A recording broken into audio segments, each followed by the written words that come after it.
بسم اللہ الرحمن الرحیم لِيَحْمِلُوا أَوْزَارَهُمْ كَامِلَةً يَوْمَ الْقِيَامَةِ وَمِنْ أَوْزَارِ الَّذِينَ يُضِلُّونَهُمْ بِغَيْرِ عِلْمٍ أَلَا سَاءَ مَا يَزِرُونَ۔ تمام قسم کی تعریفات، توصیفات، بڑائی و بزرگی صرف اور صرف اللہ رب العالمین کے لیے لائق و زیبا ہے، جو ہمارا خالق ہے، مالک ہے، مربی و پالنہار ہے، شافی مطلق ہے، اور بے شمار درود و سلام نازل ہو تمام ہی انبیاء کرام پر، بالخصوص ہم سب کے آخری نبی جناب محمد رسول اللہ صلی اللہ علیہ وسلم کے ذات گرامی پر۔ مختصر مگر ضروری حمد و ثنا کے بعد میں سب سے پہلے آپ کے سامنے اپنے موضوع کی وضاحت کر دوں کہ جس موضوع کے تعلق سے کچھ کہنا ہے اس کا تعلق علم سے ہے، اور یہ بات کسی سے مخفی نہیں ہے، یہ بات ہر کوئی جانتا ہے، ہر شخص آشنا ہے اس بات سے کہ انسان کی زندگی میں اور انسان کا زندگی گزارنے میں علم کا کیا مقام اور مرتبہ ہے، علم کی کیا اہمیت ہے، علم کی کیا فضیلت ہے، یہ بات کسی سے مخفی نہیں ہے۔ اور میں یہ کہوں تو وجہ نہ ہوگا کہ علم کے بغیر انسان کی زندگی ادھوری ہے، علم کے بغیر انسان کی زندگی ناقص ہے، علم کے بغیر انسان کی زندگی نامکمل ہے، انسان کی زندگی ادھوری ہے۔ معزز سامعین کرام، کیونکہ زندگی کے ہر مرحلے میں ہمیں علم کی ضرورت پڑتی ہے، اسی لیے ہمیں یہ جاننا ضروری ہے، یہ سمجھنا ضروری ہے، اس بات کا نالج ہونا ضروری ہے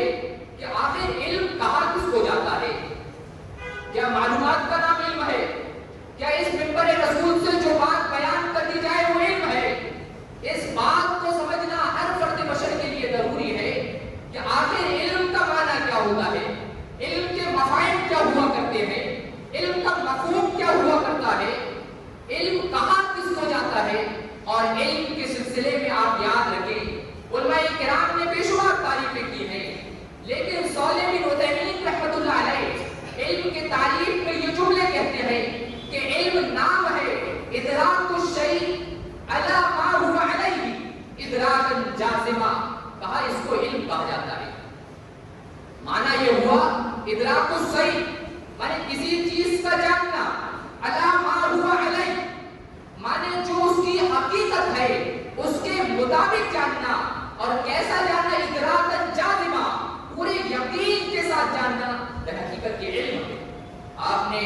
ابن عثیمین رحمۃ اللہ علیہ نے یہ تعریف کو بیان کرنے کے بعد علم کی تعریف سے 5 چیزوں کو نکال دیا، کہا جہل مرکب اس سے نکل گیا،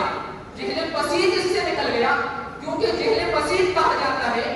کہ عدم الادراک بالکلیہ، کہ آپ کسی سے کسی چیز کے متعلق سوال کریں اور وہ یہ کہتے کہ میں نہیں جانتا، تو اس کو کہا جاتا ہے جہل بسیط۔ اور ادراک الشیء کیا لگا دیا آپ نے، تو در حقیقت جہل بسیط یہاں سے نکل گیا،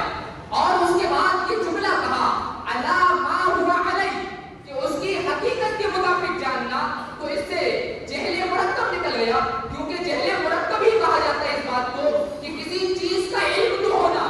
علی وجہ یخالف ما هو علیہ، لیکن علم کیسا ہونا، اس کی حقیقت کے برخلاف کسی چیز کا اگر علم ہوتا ہے تو اسے جہل بسیط مرکب کہا جاتا ہے۔ تو اس کی کیس سے یہ بھی نکل گیا، اور آپ نے آگے چل کر جو ادراکت جازمہ کی قید لگا دی تو اس سے 3 اور چیزیں نکل گئی، جس کو ہم وہم کہتے ہیں، جس کو ہم شک کہتے ہیں، جس کو ہم ظن کہتے ہیں، کیونکہ یہ تینوں بحثیں ایسی ہیں جس کا تعلق احتمال سے ہوتا ہے۔ میں اس کی تفصیلات کی طرف نہیں جانا چاہتا، یہ فقہی بحث ہے، یہ علمی بحث ہے، جس کا کیا مقام ہے،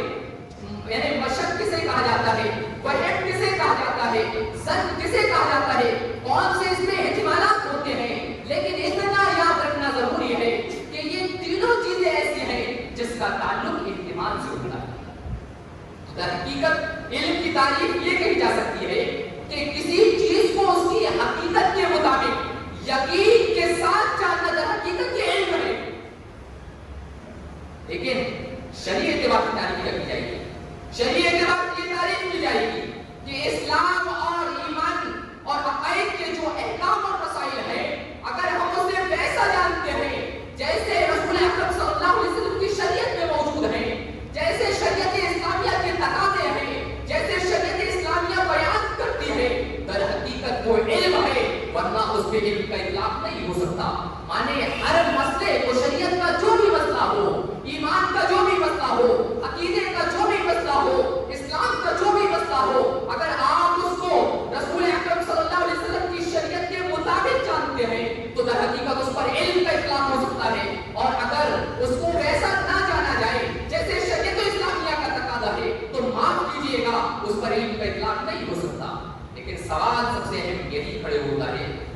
کہ جو ہمیں ممبر رسول سے بتایا جاتا ہے, جو ہمیں اسٹیج بنا کر خطاب کیے جاتے ہیں, پروگرام میں ہمیں جو چیزیں سمجھائی جاتی ہیں, ہمیں یہ کیسے معلوم ہو کہ در حقیقت کی شریعت اسلامیہ بھی یہی کہتی ہے. جو انسان ہمارے کو عقائد کے باب سمجھاتے ہیں, ایمان کا باب جو ہمیں سمجھا رہا ہے, اسلام کا باب جو ہمیں بتا رہا ہے, دین کی معلومات جو ہمیں دی جا رہی ہے, ہم کیسے جان پائیں گے کہ یہ وہی بات صحیح ہے جو شریعت اسلامیہ میں کہی گئی ہے؟ تو معزز سامعین کرام, اس کے لیے آپ کے ذہن میں یہ اصول ہونا چاہیے کہ رسول اکرم صلی اللہ علیہ وسلم نے بیان فرمایا تھا, آخری موقع پر یہ جملہ کہتے گئے, ترکت فیکم شیئین یا ترکت فیکم امرین لن تضلوا ما تمسکتم بہما کتاب اللہ و نبی رسول اللہ صلی اللہ علیہ وسلم,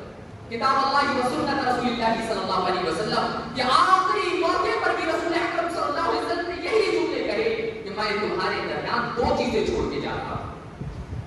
ایک اللہ کی کتاب اور دوسری میری سنت. اگر آپ اس کو مضبوطی سے تھامے رکھو گے,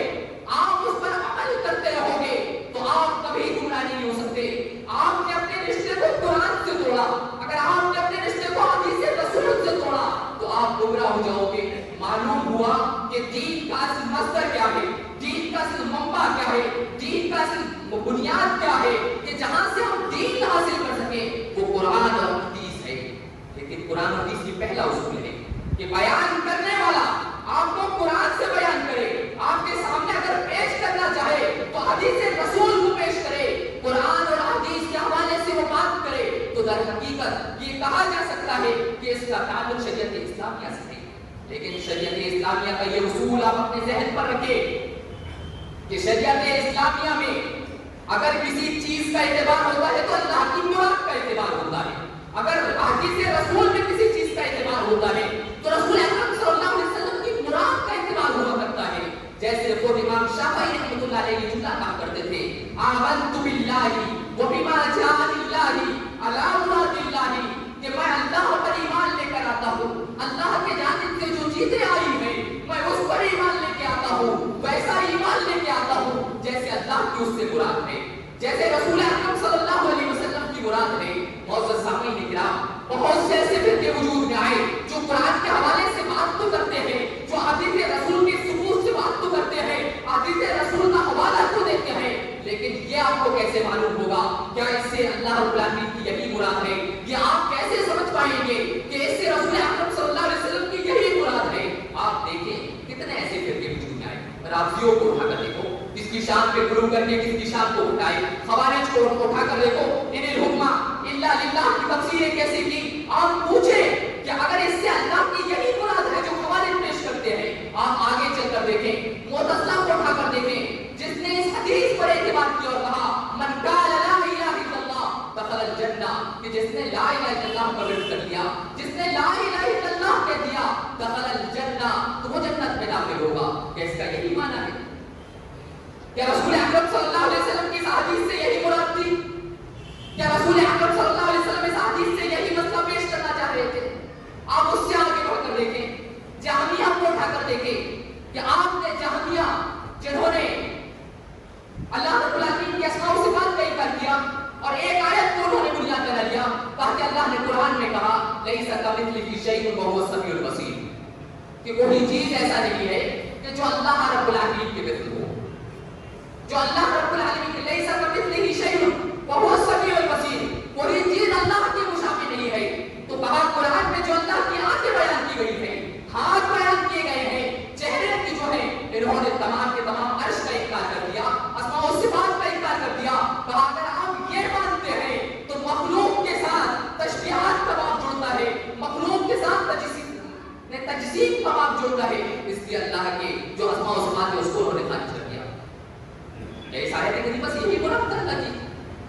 آپ اور اگر آگے بڑھ کر دیکھیں، مرجئہ کو اٹھا کر دیکھیں، انہوں نے کہا کہ اگر آپ نے ایمان لا چکا ہے، ایمان لانے کے بعد چاہے جتنا گناہ کر لیں، جتنا گناہ کر لیں، یہ گناہ آپ کے ایمان میں ذرہ برابر خلل پیدا نہیں کر سکتا. استدلال کہاں سے کیا؟ کہاں سے یہ مسئلے کو انہوں نے پیش کیا؟ کہا کہ جس طریقے سے کوئی کافر کتنے ہی نیک اعمال کر لے، وہ نیک اعمالوں سے فائدہ نہیں پہنچا سکتے. کہا اسی طرح ایمان کی حالت میں انسان کتنے ہی گناہ کر لے، کتنا ہی گناہ سے کتنے ہی گناہ کرتے رہے، تو یہ نقصان جو گناہ ہے وہ اسے کبھی بھی نقصان نہیں پہنچا سکتا، ایمان میں خلل پیدا نہیں کر سکتا. کیا رسول اکرم صلی اللہ علیہ وسلم نے یہی مفہوم تھا؟ کیا اس سے رسول اکرم صلی اللہ علیہ وسلم کی یہی مراد تھی؟ کیا رسول اکرم صلی اللہ علیہ وسلم نے حدیث سے یہی بتانا چاہ رہے تھے؟ اگر آپ کو یہ سمجھنا ہے تو اس سلسلے میں آپ کو پھر صحابہ کو اٹھا کر دیکھنا ہوگا کہ صحابہ کرام نے کس انداز سے یہ پیش کیا، صحابہ کرام نے عمل کر کے کیسے دکھایا، کیسے صحابہ کرام نے عمل کر کے یہ ثابت کیا کہ اس آیت کریمہ سے اللہ کی یہ مراد ہے، ان حدیث رسول سے رسول اکرم صلی اللہ علیہ وسلم کی یہ مراد ہے. اور صحابہ کرام اس سلسلے میں ہمیں چاہیے کہ جو علماء کرام بھی ہیں انہیں چاہیے کہ وہ آیت کو پیش کرے، اس کی تفسیر کو پیش کرے، اس کی تفسیر کو پیش کرے تو چاہیے کہ پوری امانت داری کے ساتھ پیش کرے. وہ ایسا نہ ہو کہ اپنی ادا کی تسکین کے لیے اپنے مسئلے کی عقیدت کی بنیاد پر جو تفسیر کرنا چاہے، جو معنی اس سے نکالنا چاہے، جس آیت کو جیسا موڑنا چاہے، جیسے توڑ کے پیش کرنا چاہے، جیسے مسائل نکالنا چاہے. معاف کیجیے گا معزز سامعین کرام، یہ علم جو آپ کو سرفراز کیا گیا ہے، جس علم سے یاد رکھیے گا یہ دین ہے. ابن سیرین رحمۃ اللہ علیہ فرمایا کرتے تھے ان ھذا العلم دین، یہ کہا یہ علم در حقیقت یہ دین ہے. فانظروا امن تاخذون دینکم، تو تم فکر مند ہو اس بات پر کہ تم کس شخص سے دین لے رہے ہو. معزز سامعین کرام، امام مالک رحمۃ اللہ علیہ یہاں تک بیان فرماتے ہیں کہ یہ علم جو تم کو دیا گیا ہے یہ تمہارا گوشت ہے، یہ تمہارا خون ہے، اور قیامت کے دن تم سے اس سلسلے میں پوچھا جائے گا. قیامت کے دن تم سے اس کے متعلق سوال کیا جائے گا کہ جو علم ہم نے تمہیں دیا تھا کتنی امانت داری کے ساتھ، کتنی دیانتداری کے ساتھ اس کو آپ نے عوام تک پہنچایا ہے. معزز سامعین کرام، یاد رکھیے گا رسول اکرم صلی اللہ علیہ وسلم کا فرمان ہے، آپ بیان فرماتے ہیں کہ میدان محشر میں ابن آدم کے قدم ہل بھی نہیں پائیں گے، 10 سے مس نہیں ہوں گے جب تک کہ وہ 5 سوالوں کا جواب نہ دیں. آپ نے کہا لا تزول قدم ابن آدم من عند ربه حتى يسأل عن خمس، یہ کہا کہ ابن آدم کے پیر میں چربش نہیں آ سکتی، اس وقت تک پیروں میں حرکت نہیں آ سکتی، یہاں تک کہ وہ پیر بھی نہیں ہلا سکتا. حتى يسأل عن خمس، یہاں تک کہ وہ 5 سوالوں کا جواب دے. کیا ہے پہلا سوال؟ عن عمرہ فيما أفنى، بتا ہم نے تجھے جو عمر دی تھی، 50 سال 60 سال کی جو زندگی ہم نے تجھے دی تھی، 70 سال کا ایک طویل وقفہ جو ہم نے تجھے دیا تھا، بتا کہاں تو نے گزارا. وعن شبابہ فیما ابلیٰ، تجھے زندگی کا ایک گولڈن پیریڈ ہم نے تجھے دیا تھا، زندگی کی جوانی جیسی نعمت سے تجھے ہم نے سرفراز کیا تھا، بتا جوانی کو تو نے کہاں گزارا. ایک تیسرا سوال، مال سود تو نے کہاں سے کمایا. اس کے بعد جو ہوتا سوال کی جو کمایا تو اسے خرچ کہاں کیا. اس کے بعد یہ کہ آپ نے جو علم سیکھا اس پر کتنا عمل کیا، عوام تک کتنی امانت داری کے ساتھ آپ نے پہنچایا، کتنی دیانتداری کے ساتھ آپ نے اس علم کو دوسروں تک پہنچایا. معزز سامعین کرام، یہ بہت بڑی ذمہ داری ہے. اور رسول اکرم صلی اللہ علیہ وسلم تو یہاں تک بیان فرماتے ہیں کہ یہ امانت ہے، اور اس امانت کے بارے میں پوچھا جائے گا کہ آپ نے علم کے باب میں کتنی زیادہ امانت داری کا ثبوت دیا ہے، کتنی دیانتداری کا ثبوت دیا ہے. کس آیت کریمہ کو آپ نے کس انداز سے پیش کیا ہے، اس کی تفسیر کیا تھی اور آپ نے منمانی کس انداز سے کی. اور سامعین کرام، اس سلسلے میں پوچھا جائے گا، اس سلسلے میں سوال کیا جائے گا. اب یہ سوال یہ پیدا ہوتا ہے کہ ہم نے علم کو سمجھ لیا کہ علم کہاں کس کو جاتا ہے، کہا ادراک الشیء علی ما هو علیہ ادراکا جازما، کہ کسی بھی چیز کو اس کی حقیقت کے مطابق سمجھنا پورے یقین کے ساتھ حقیقت یہ علم ہے۔ اب سوال یہ پیدا ہوتا ہے اس علم کو اٹھائے گا کون، اس علم کو حاصل کون کرے گا؟ تو رسول اکرم صلی اللہ علیہ وسلم بیان فرماتے ہیں، راوی حدیث ابراہیم بن عبد الرحمن عذری ہے، آپ بیان فرماتے ہیں کہ اس کو اٹھانے والے کون ہوں گے؟ آپ نے کہا یحملوا ھذا العلم من کل خلف یقولوا، آپ نے کہا کہ اس علم کو کون اٹھائے گا، اس علم کو کون حاصل کرے گا، اس علم کو کون سیکھے گا،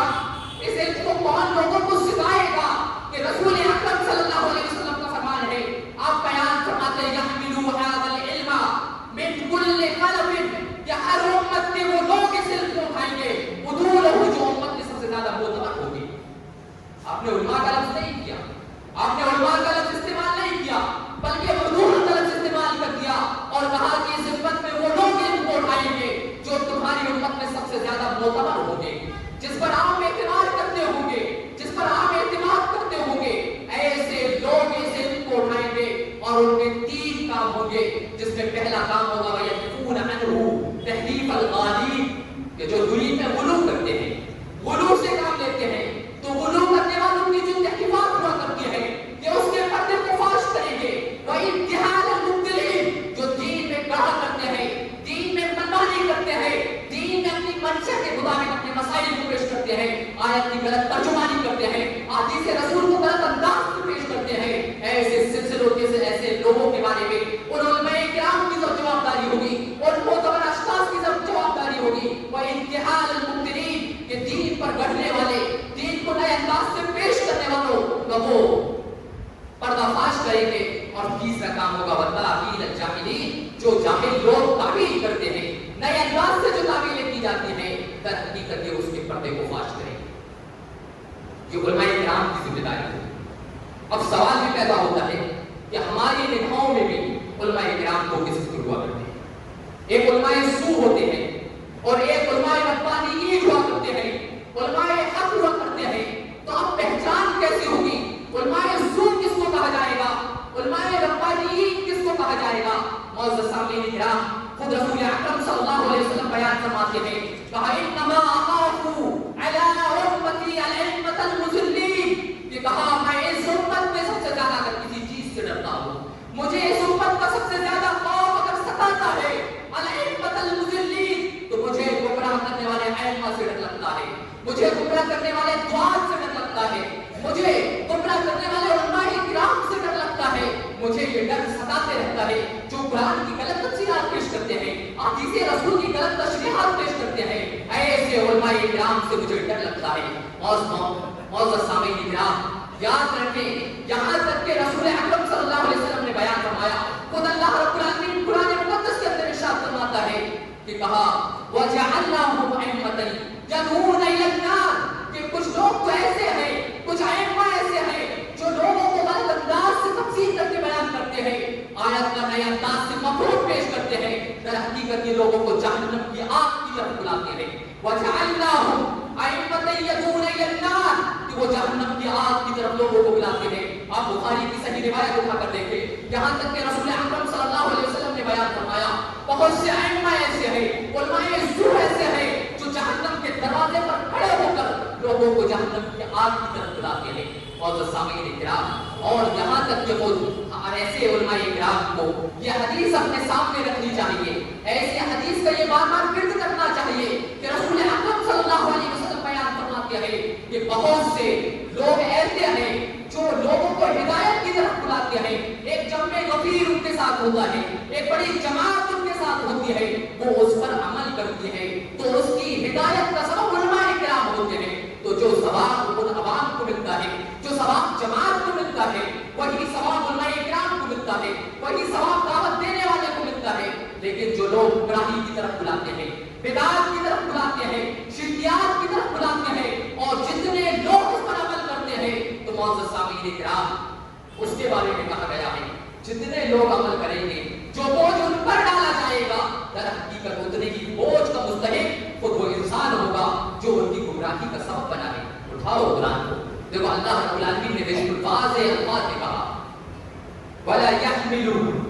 ليحملوا اوزارهم قاملة يوم القیامہ، کہ لوگ قیامت کے دن اپنے بوجھ کو اٹھائیں گے، اپنے گناہ کا بوجھ کو اٹھائیں گے. وَأَوْزَارِ الَّذِينَ يُضِلُّونَهُم بِغَيْرِ عِلْمٍ، اور وہ لوگ جنہوں نے بغیر علم کے لوگوں کو گمراہ کیا ہے. تو جتنے لوگ گمراہ ہوئے ہیں، جو وہ گناہ کا شکار ہوئے ہیں، معزز سامعین اکرام، اتنے ہی گناہ کے مستحق وہ بھی ہوں گے جنہوں نے انہیں گمراہی کی طرف بلایا ہے. اور یہ کتنا برا بوجھ اٹھانا ہے. خود اللہ رب العالمین نے قرآن مقدس کے اندر ارشاد فرمایا کہ اس لیے کہ اگر ہم قرآن کی تفسیر کریں، احادیث رسول کی اگر ہم تشریح کر رہے ہیں، اس سے کوئی مسائل کا استنباط کر رہے ہیں، کسی چیز کا استدلال کر رہے ہیں، کسی پر قیاس کر رہے ہیں، تو ہونا یہ چاہیے کہ ہمارے سامنے قرآن کی تفسیر موجود ہونی چاہیے. اور تفسیر بیان کرے تو ویسے بیان کرے جیسے صحابہ کرام نے بیان کی ہے. اسی کو منہج سلف بھی کہا جاتا ہے. اور بہت سے لوگ ایسے ہوتے ہیں کہ ایک بڑی عوام کو منہج سلف سے دور کرتے ہیں، وہ اپنی منمانی کی بنیاد پر. اب کہا جاتا ہے کہ علماء ربانیین کسے کہا جاتا ہے؟ علماء حق کس کو کہا جاتا ہے؟ کیونکہ معزز سامعین کرام، علماء حق کا بڑا اونچا مقام ہے، بڑا اونچا مقام اور مرتبہ ہے. اور عوام پر یہ ضروری ہے کہ وہ ان کا احترام کرے، ان کی تعظیم کرے، ان کی تقریب کرے. آپ دیکھیں خود رسول اکرم صلی اللہ علیہ وسلم کے دور پر جا کر، اور اس کے بعد خود صحابہ کرام کے دور پر دیکھیں کہ علماء کرام کی کیسی تعظیم کی جاتی تھی، علماء کرام کی کیسی تقریب کی جاتی تھی، ان کے مقام و مرتبے کو کیسے بلند کیا جاتا تھا، ان کی کس انداز سے تقریبات کی جاتی تھی. آپ دیکھیں زید بن ثابت رضی اللہ تعالیٰ عنہ کو، جو صحابہ بھی بڑے عالموں میں جن کو شمار ہوتا ہے. ایک مرتبہ وہ آ رہے تھے اور وہیں پر عبداللہ بن عباس رضی اللہ تعالیٰ عنہ، جو بڑے عالم ہیں، جن کو اپنے علم کی بنیاد پر حضرت عمر نے اپنے پارلیمنٹ کے اراکین میں سے رکن بنایا تھا. لیکن جیسا یہ خبر لگی کہ زید بن ثابت رضی اللہ تعالیٰ عنہ تشریف لا رہے ہیں، یہاں تک کہ عبداللہ بن عباس اپنے شہر سے نکل گئے باہر استقبال کے لیے. استقبال کیا، پرجوش انداز میں استقبال کیا، اور استقبال کرنے کے بعد گھوڑے کی لکیر کو تھام لیا اور کھینچتے ہوئے آگے کی طرف بڑھے. یہاں تک کہ زید بن ثابت رضی اللہ تعالیٰ عنہ نے کہا کہ آپ تو رسول اکرم صلی اللہ علیہ وسلم کے خاندان سے، آپ کا تعلق تو رسول اکرم صلی اللہ علیہ وسلم کے خاندان سے ہے، آپ تو رسول اکرم صلی اللہ علیہ وسلم کے چچیرے بھائی ہیں، آپ کے باپ رسول اکرم صلی اللہ علیہ وسلم کے چچا ہیں. تو اس کے بعد حضرت عبداللہ بن عباس رضی اللہ تعالیٰ عنہ بیان فرماتے تھے، ہاکذا امرنا ان نفعل بعلمائنا، کہ یہ ہمارے نبی کی تعلیم رہی ہے، یہ ہمارے نبی نے اس بات کو حکم دیا ہے کہ ہم علماء کرام کی تعظیم کریں. علماء کرام کا جو مقام و مرتبہ ہے، علماء کرام کی جو تعلیم ہونی چاہیے، کہ ہمیں حکم دیا گیا ہے کہ ہم اس کو بجا لے کر آئیں. آپ دیکھیں خلیفہ عباس کا ہارون رشید کا دور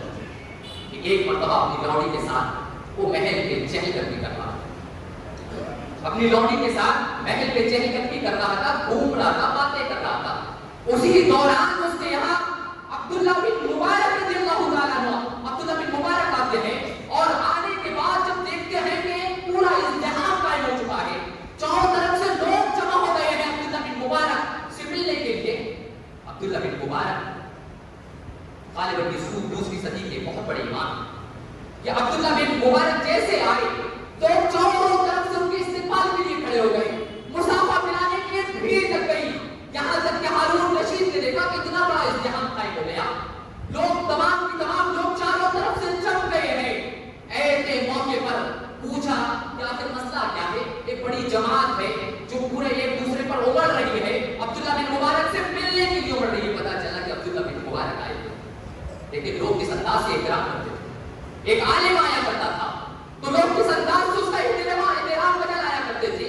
اس کا جو مقام ہوا کرتا تھا کس انداز سے اس کا مقام دیا کرتے تھے. یہاں تک کہ اس کی لوڑی نے ہارون رشید سے مخاطب ہو کہا، اگر میں ایک بات کہوں تو برا نہ لگے گا، آپ بالکل اجازت بول سکتے ہیں. کہا میں آپ سے ایک بات کہنا چاہتی ہوں. کہا پلا سکتے ہیں؟ کہا کہ یہ جو عبداللہ بن مبارک ہے در حقیقت بادشاہ یہ ہے، بادشاہ آپ نہیں، کیونکہ یہ بادشاہ ایسا ہے جو لوگوں کے دل پر حکومت کرتا ہے. اور آپ کی جو بادشاہت ہے، آپ کی جو حکومت ہے، وہ ایک طاقت کی بنیاد پر ہے، ایک پاور کی بنیاد پر ہے. لیکن یہ جو عالم ہے یہ لوگوں پہ حکومت کرتا ہے تو ان کے دل پر حکومت کرتا ہے. دیکھو وہ دور کیسا تھا. صحیح بخاری کی روایت ہے، یہاں تک کہ صحابہ کرام بھی کتنا علماء کرام کو ہوا کرتا تھا. علماء کرام کا کیا مقام ہوا کرتا تھا، علماء کرام کی وہ کیسے تعریف کرتے تھے، علماء کرام کو کس انداز سے علماء کس کے ساتھ پیش آیا کرتے تھے. راوی حدیث حضرت سمرہ ہے بیان کرتے ہیں، بخاری کی روایت ہے کہ جب میں صحابہ کرام کی مجلسوں پر بیٹھا ہوتا، صحابہ کرام کی پیٹھ پر بیٹھا ہوتا، اور جب کوئی مسئلے پر حدیثیں پیش کی جاتی وہ حدیثیں مجھے بھی یاد ہوتی، میں بھی اس حدیث کا حافظ ہوا کرتا، میں بھی ان حدیثوں کو جانا کرتا تھا. لیکن ادب کا تقاضا یہ تھا کہ بڑے علماء کرام بات کرا کرتے تھے، بڑے علماء کرام جب گفتگو کیا کرتے تھے میں خاموش ہو جایا کرتا تھا. دیکھیں اور آج کا یہ دور دیکھیں معزز سامعین کرام، عوام ہے جرأت اتنی بڑھ چکی ہے کہ علماء کرام کو تو جو توبیخ کرے، علماء کرام کو ان کا مقام یاد دلائے. معزز سامعین کرام یہ ایک ایسی نازیبا حرکت ہے، میں کہوں گا کہ ایسی حرکتوں کو برداشت نہیں کی جانا چاہیے. یہ آپ کے دین کے ناقدین ہے، یہ آپ کے دین کے مبلغین ہے، مگر آپ کا ان پر اعتبار ہو جائے، ان کا احترام ختم ہو جائے تو دین پر کیا احترام آتے ہیں.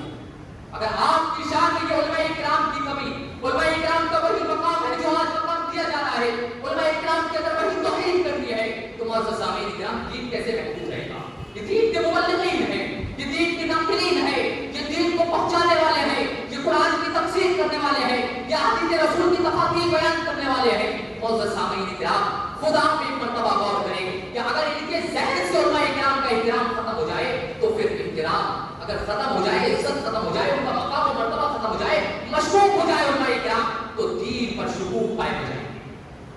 اس لیے غور کریں معزز سامعین کرام کہ علماء کرام کا جو مقام و مرتبہ ہے آپ علماء کرام کو وہ مقام و مرتبہ دیں.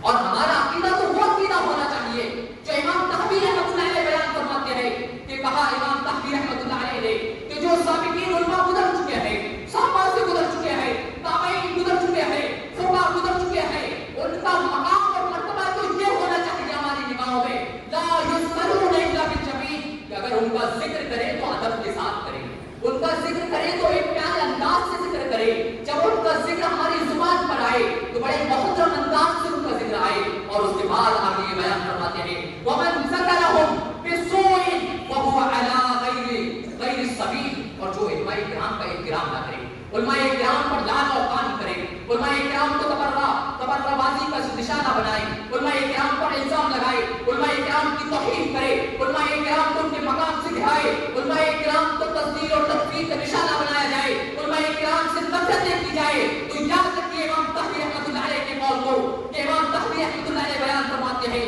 کہ جو علماء کرام کی تعظیم نہیں کرتا، جو علماء کرام کو ان کے مقام پر نہیں لاتا، جو علماء کرام کی توہین کرتا ہے، وہ جان لے کہ وہ اہل سنت والجماعت کے عقائد پر نہیں ہو سکتا، وہ اہل سنت والجماعت کی منہج پر نہیں ہو سکتا، وہ اہل سنت والجماعت کے طریقے پر نہیں ہو سکتا. معزز سامعین کرام یہ زبانی دعویٰ ہو سکتا ہے، ہم پہلے صحابہ کے پابند ہیں، ہم منہج سلف کے پابند ہیں، ہم اہل سنت والجماعت کے قائل ہیں، ہم اہل سنت والجماعت کے طریقے پر ہیں. لیکن امام طحاوی رحمۃ اللہ علیہ کہتے ہیں جو ان کی شان پہ چڑھا کرے، جو ان کو ان کے مقام کا احساس دلائے، وہ منہج سلف پر نہیں ہو سکتا. وہ رسول اکرم صلی اللہ علیہ وسلم بیان فرماتے ہیں لیس منا، کہ وہ ہم میں سے نہیں، وہ طریقہ محمدی میں سے نہیں، وہ طریقہ نبوی میں سے نہیں. لیس منا، کہ ایسا شخص من لم یجل کبیرنا ویرحم صغیرنا ویعرف لعلمائنا حقہ، کہ خود رسول اکرم صلی اللہ علیہ وسلم بیان فرماتے ہیں کہ معاف کیجیے گا وہ منہج محمدی میں سے نہیں ہو سکتا، وہ طریقہ رسول میں نہیں ہو سکتا، اس کا تعلق جو ہے کسی اور طریقے سے ہو سکتا ہے. کہا من لم یجل کبیرنا، جو ہمارے بڑوں کی تقریب نہ کرے، جو ہمارے بڑوں کی تعظیم نہ کرے، ویرحم صغیرنا، جو ہمارے چھوٹوں پر رحم نہ کرے، جو ہمارے چھوٹوں پر شفقت نہ کرے، ویعرف لعلمائنا قدرہ، اور جو ہمارے علماء کرام کی قدر نہ کرے. ہمارے علماء کرام کا جو مقام و مرتبہ ہے، اگر علماء کرام کو وہ مقام و مرتبہ نہ دیا جائے، خود رسول اکرم صلی اللہ علیہ وسلم بیان فرماتے ہیں کہ ایسا شخص لیس منا، ہم میں سے نہیں ہو سکتا. خود رسول اکرم صلی اللہ علیہ وسلم. اور یہاں سے کیا آپ دیکھیں عبداللہ بن مبارک رحمۃ اللہ علیہ بیان فرماتے ہیں، آپ بیان عبداللہ بن مبارک یہ بیان فرماتے ہیں ایسے شخص کے بارے میں کہ جو علماء کرام کی شان کو ہٹاتا ہے، جو علماء کرام کے من استخف بعلماء ذهبت آخرته، کہ جو علماء کرام کو لعن کرے، جو علماء کرام کی توہین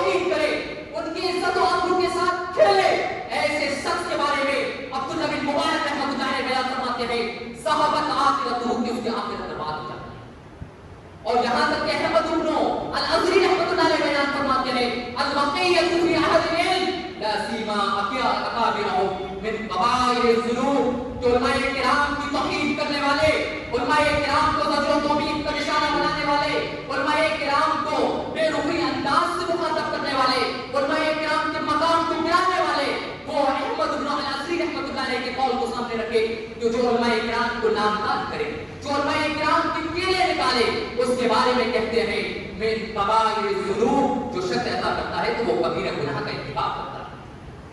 یہ کبائر الگناہوں میں سے ہے۔ اور یہاں تک کہ احمد بن حنبل رحمۃ اللہ علیہ بیان فرماتے ہیں لحوم العلماء مسمومہ ومن شمها مرض ومن اکلها مات۔ خود یہاں تک کہ احمد بن حنبل رحمۃ اللہ علیہ بیان فرماتے ہیں کہ کہا لحوم العلماء مسمومہ، جو علماء کرام کا جو گوشت ہوا کرتا ہے وہ زہریلا ہوتا ہے۔ یہ احمد بن حنبل رحمۃ اللہ علیہ کا قول ہے کہ وہ لحوم العلماء مسمومہ، لیکن سمجھ میں نہیں آئے کہ مطلب کیا ہے اس کا۔ لحوم العلماء مسمومہ، کہ علماء کرام کا جو گوشت ہوتا ہے وہ زہریلا ہوتا ہے۔ اس کے بعد کہا ومن سمھا مرض، جو اس کو سونگ لے تو مرض پر محک ہو جاتا ہے، جو اس کو سونگ لے، اس علماء کرام کے اس گوشت کو اگر سونگ لے در حقیقت وہ مریض بن جاتا ہے۔ ومن اکلھا مات، اور اگر جو اس کو کھا لے تو وہ مر جاتا ہے۔ کیا مطلب ہے؟ آپ نے سنا ہو جو علماء کرام کی غیبت کرتے ہیں وہ اپنے سامنے رکھیں ان جملوں کو۔ آپ جانتے ہیں کہ غیبت کرنے والے کی سزا کیا ہے؟ کہا کہ اللہ تعالیٰ نے منع کیا غیبت کرنے سے، کہا کہ غیبت کرنے والوں کی سزا یہ ایھب احدکم یاکل لحم اخیہ میتا فکرہہ، کہ جو انسان غیبت کرتا ہے در حقیقت اپنے مرے بھائی کا گوشت کھاتا ہے۔ تو کہا جو انسان بھی کسی اپنے بھائی کی غیبت کرے تو وہ اپنے مرے بھائی کا گوشت کھاتا ہے، اور کہا جو علماء کرام کی غیبت کرے تو غیبت کرنے والا اپنے ذہن پر رکھے جو علماء کرام کا گوشت زہریلا ہوتا ہے، اگر آپ اس کو سونگ لیں تو مرض پر مبتلا ہو جائیں گے، اور اگر آپ اس کو کھا لیں تو گھوڑے اپنے آپ مر جائیں گے۔ یہ اس کا۔ اور اگر آپ نے اور آگے چل کر آپ دیکھیں حسن بن ذکوان رحمۃ اللہ علیہ بیان فرماتے ہیں کہ جو علماء کرام کے پیچھے لگ جائے، جو علماء کرام دھو کر لگ جائے، جو علماء کرام کو ان کی شان بتانے پر مجبور ہو جائے، ان کے مقام سے گرا کر اپنا غلام بنانے کی کوشش کرے، وہ بھی یاد رکھے کہ علماء کرام کی توہین کرنے والا، علماء کرام کے مقام کو گرانے والا، وہ بھی حسن بن ذکوان کے قول کو اپنے سامنے رکھے کہ وہ بیان فرماتے ہیں کہ جو علماء کرام کی توہین کرتا ہے فَيُمِيتُ اللَّهُ قَلْبَهُ، اللہ رب العالمین اس کے دل کو مردہ کرتا ہے۔ اور یہاں تک کہ ابن عساکر رحمۃ اللہ علیہ کے ایک بیان فرماتے ہیں کہ اگر علماء کرام کی جو توہین کرے تو در حقیقت اس کی موت سے پہلے اللہ رب العالمین اس کو اس کے دل پر مبتلا کر دیتا ہے، اس کے دل کو مردہ کر دیتا ہے اور اسی پر اسے قائم کرتا ہے۔ اور معزز سامعین کرام خود آپ غور کریں، اگر دل مردہ ہو جائے تو کیا انسان کی حیثیت رہ جاتی ہے؟ جیسے کہ خود رسول اکرم صلی اللہ علیہ وسلم بیان فرماتے ہیں الا وان فی الجسد مضغۃ اذا صلحت صلح الجسد کلہ واذا فسدت فسد الجسد کلہ الا وهی القلب، کہ انسان کے جسم کے اندر ایک گوشت کا ٹکڑا ہے، اگر وہ صحیح سالم ہے تو انسان کا یہ پورا کی پورا جسم اور انسان کی پوری باڈی صحیح سالم ہے۔ اگر وہ برباد ہو گیا، وہ خراب ہو گیا تو سمجھ لو کہ صرف ڈھانچہ تمہارے پاس ہے، سب چیزیں اس کی ختم ہو چکی ہیں، حواس خمسہ اس سے ختم ہو چکے ہیں۔ اس لیے میں آخر میں یہی کہوں گا کہ علماء کرام کے اپنے مقام و مرتبے کو سمجھے، علماء کرام اپنی عوام سے جو روابط ہونے چاہیے، جو مناسب ہونے چاہیے، جو اسباب اس کے لیے ہونا چاہیے، علماء کرام کو اسباب کو سمجھیں اور اپنے مقام اور مرتبے کو سمجھیں۔ آخر میں دعا ہے کہ اللہ رب العالمین ہم سب کو سننے سے زیادہ اس پر عمل پیدا